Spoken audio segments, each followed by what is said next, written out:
today we'll be discussing this trade I took, Mahindra and Mahindra. And why are we discussing this trade? Because मेरे को 2-3 trades में बहुत बड़े बड़े losses हो गए और जो कि नहीं होने चाहिए थे. It happened because of my stupidity. I did not book the loss and stop loss. मैं मेंटल स्टॉप लॉस लगाता हूँ, सिस्टम पे नहीं लगाता. तो वो स्टॉप लॉस मैंने बुक नहीं किया, वो गलत ही जाता गया और मेरे लॉसेस बढ़ते गए. तो इस पे सबसे पहली चीज़, तो वीडियो शुरू करने से पहले मैं आपको ये बताऊंगा कि भाई स्टॉप लॉस ना ब्लैक होल होते हैं. बस बुक कर लो और निकल जाओ इनसे. अगर नहीं निकले तो the black hole will only suck you into bigger losses, nothing else. Loss बढ़ता जाएगा और तुम इस ब्लैक होल में फंसते जाओगे बस. तो अब मैं ये इसलिए कर रहा हूँ क्योंकि मेरे को देखना है कि मैंने जो अपने अच्छे ट्रेड्स लिए. Because at times like these, you start questioning everything. You start questioning your career. Should I look for alternate careers?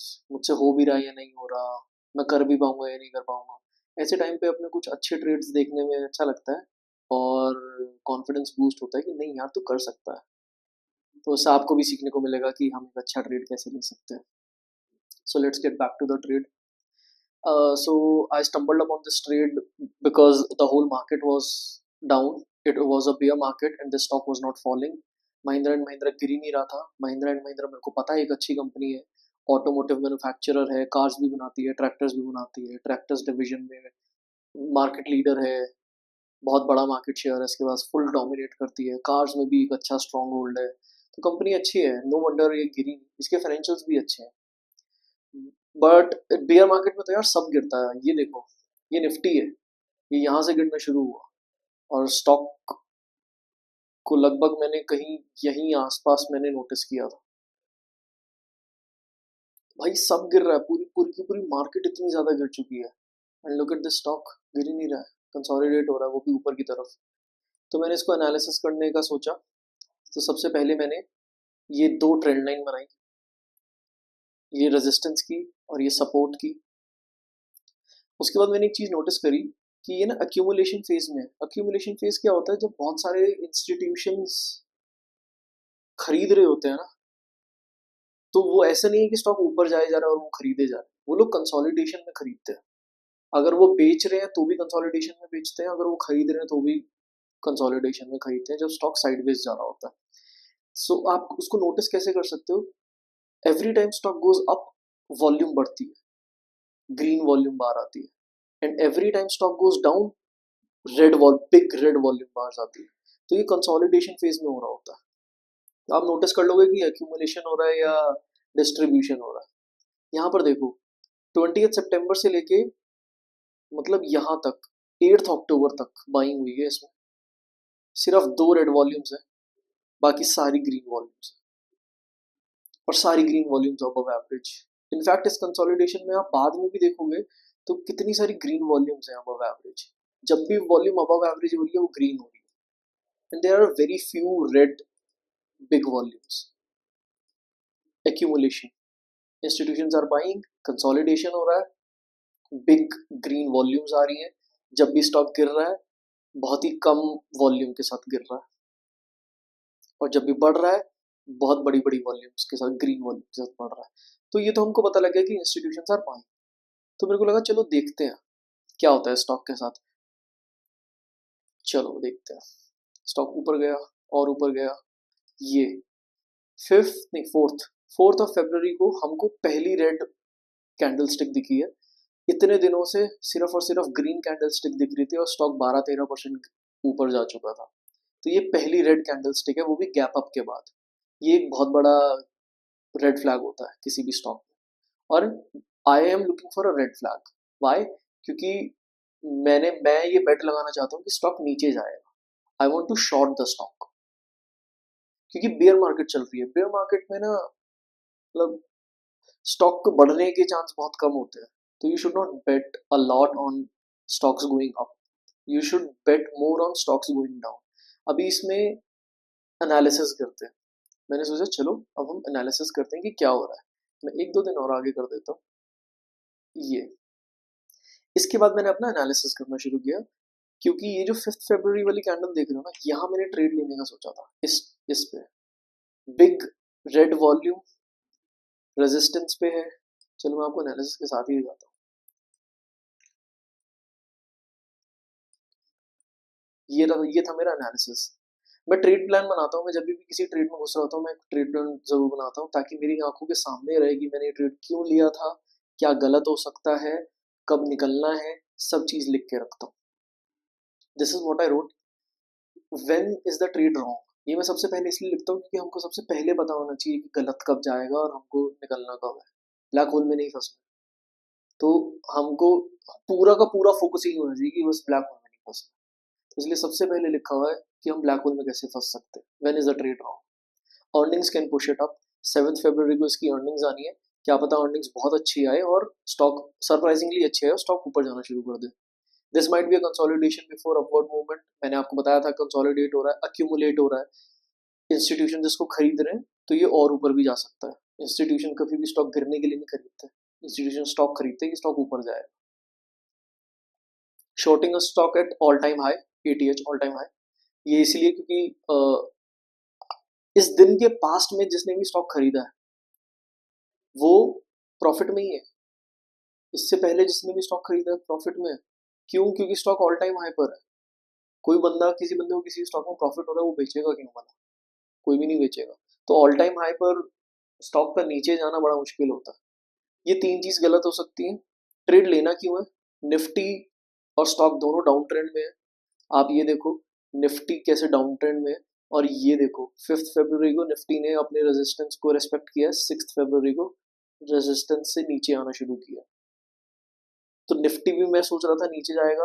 अगर निफ्टी नीचे जा रहा है तो उसके सारे कंपोनेंट्स के नीचे जाने का मूवमेंट होता है, थ्रस्ट होता है।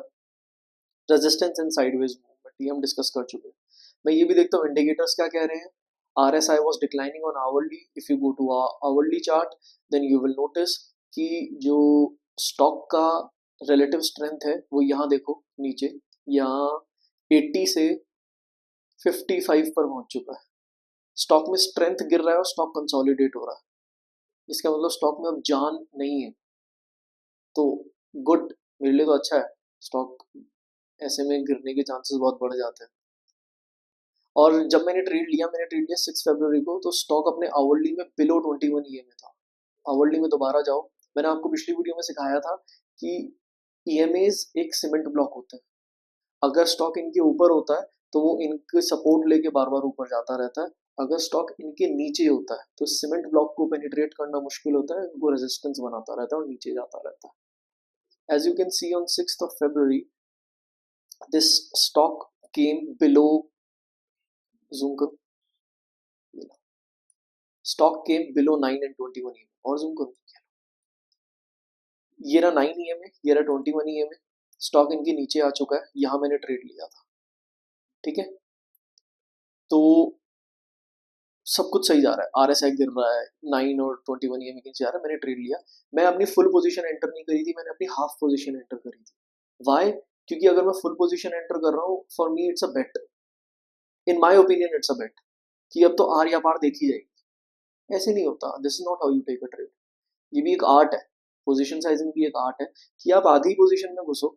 आप जितना भी इसमें लगाना चाहते हो, हाइपोथेटिकली आप इसमें 10 लाख लगाना चाहते हो, आप इसमें 5 लाख लगाओ। 5 लाख अगला तब लगाना जब तुम्हारा रेट स्टॉक सही डायरेक्शन में जा रहा हो तुम्हारे एनालिसिस के हिसाब से। तो अगर स्टॉक इससे नीचे जाएगा तब मैं अपना बचा हुआ पैसा लगाऊंगा।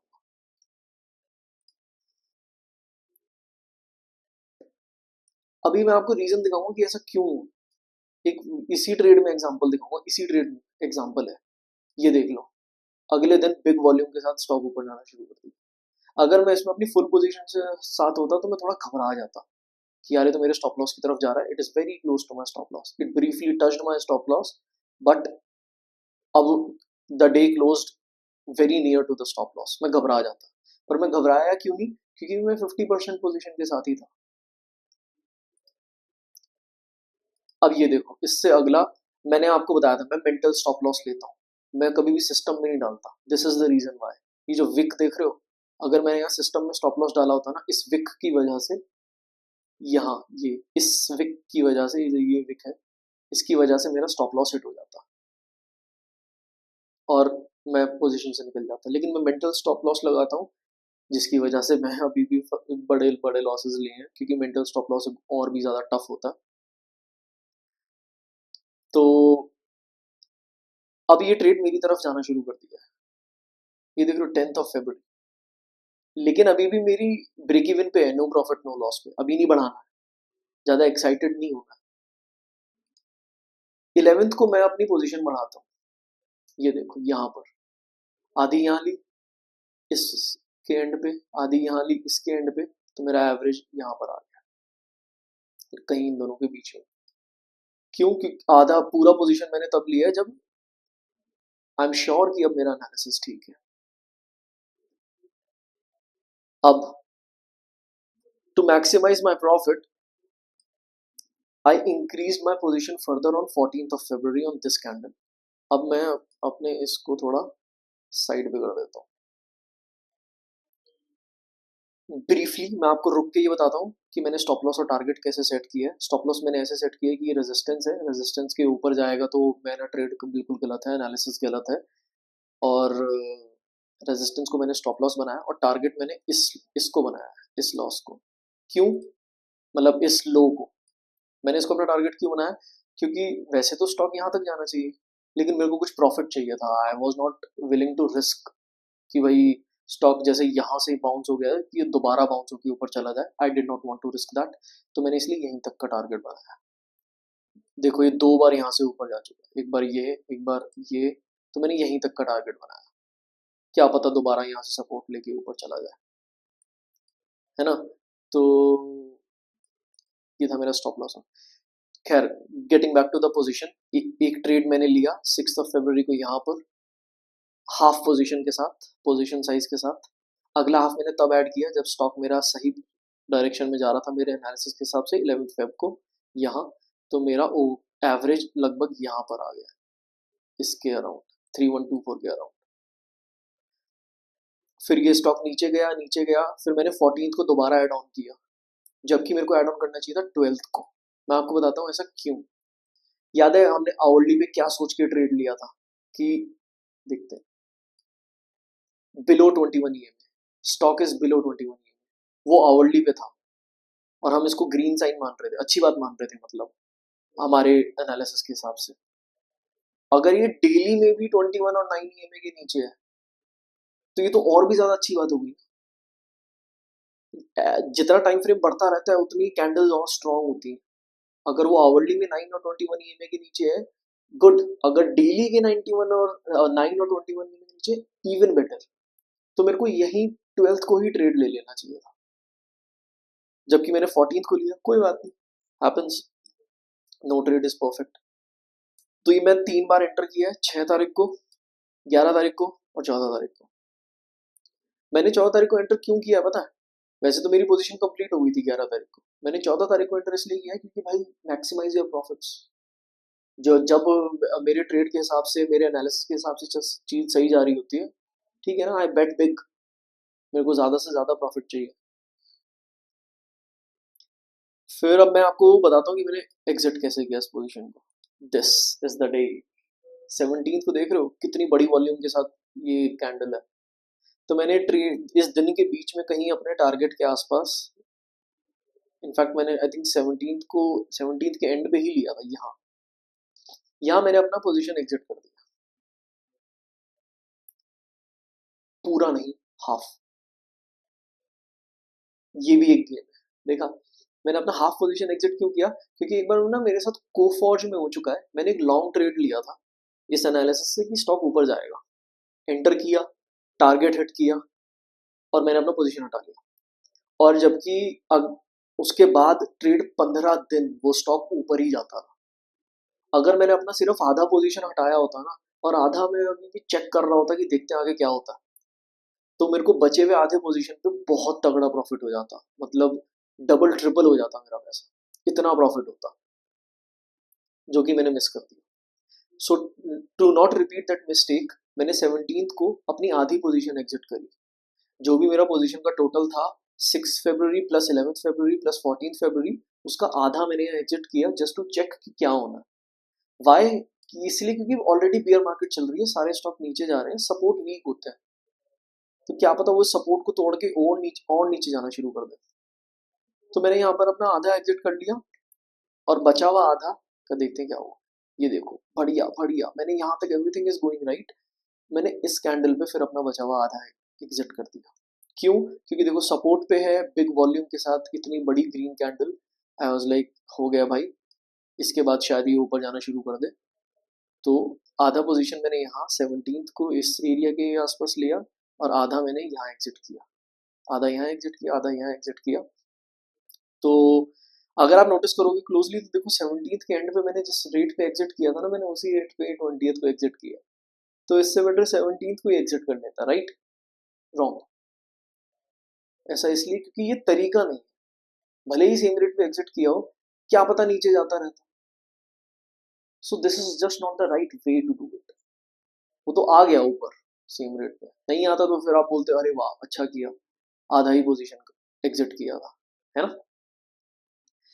So this was my biggest trade जिसमें मैंने ऑलमोस्ट 50% प्रॉफिट किया था, और 15 दिन 6 को ट्रेड लिया था, 20th को एग्जिट किया, 14 डेज में मैंने जो भी इन्वेस्ट किया था उसमें 50% प्रॉफिट हुआ।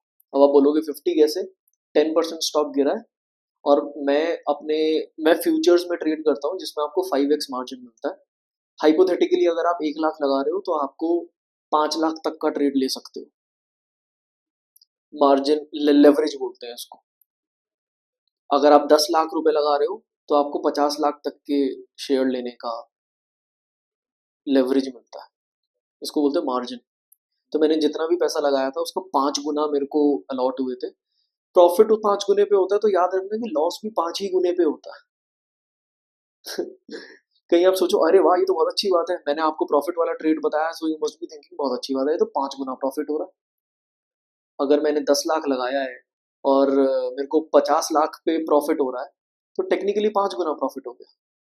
हाँ, अब प्रॉफिट हटा के ना अपने सेंटेंस में लॉस डाल दो। तो 5 गुने लॉसेस भी होते हैं, so you need to be cautious when you are trading with margin with leveraged money. तो स्टॉक 10% नीचे गिरा और मेरे को 10 पर 10 to 5 50% प्रॉफिट हुआ। सो this is how I generated 50% profit in just 14 days. अब वीडियो के एंड में मैं आपको एक बहुत ही ज़्यादा इंपॉर्टेंट टिप ज़रूर देना चाहूँगा कि यार ये जो ट्रेड प्लान है ना, ये बहुत इंपॉर्टेंट चीज़ है। Every time I have taken a trade without this trade plan, मेरे को लॉस हुआ। So I follow this religiously कि मैं पहले ट्रेड प्लान बनाऊँ हर चीज़। What is when is the trade wrong, why take the trade, what are the indicators saying, actions after taking the trade, कि आप ट्रेड लेने के बाद क्या क्या करने वाले हो। ये मैंने महिंद्रा वाले ट्रेड में नहीं लिखा था, पर मैं अब लिखता हूँ कि ट्रेड लेने के बाद मैं कब इंक्रीज करूंगा, कब डिक्रीज करूंगा अपनी पोजीशन, तो ये सब मैं लिखता हूँ। एक्सपेंस लिमिट, जो कि मैं स्टॉप लॉस को एक्सपेंस लिमिट बोलता हूँ मैं अपने साइकी के लिए, स्टॉप लॉस किस रेट पे है, कितना परसेंट है, और cut expenses quickly, right the profit. ये सब मैं लिख के रखता हूँ, आप भी अपने हिसाब से लिख के रखो, और बिना इसके ट्रेड में मत घुसा करो। डिसिप्लिन होता है, एक तरीका होता है अच्छा ट्रेड लेने का, अगर आप ट्रेड प्लान के एक प्लानिंग के साथ ट्रेड में घुस रहे हो। So yes, it makes a lot of difference. Yes, that is it. हाँ यार, अच्छे ट्रेड लेने तो आते हैं मेरे को भी, ऐसी बात नहीं है। तो ऐसे ऐसे ऐसे एनालिसिस करके आप भी एक अच्छा ट्रेड ले सकते हो। मैंने आपको एक एग्जांपल दे दिया कि कैसे एक अच्छे ट्रेड का लेते हैं। So that's it, thanks a lot, tata, bye bye.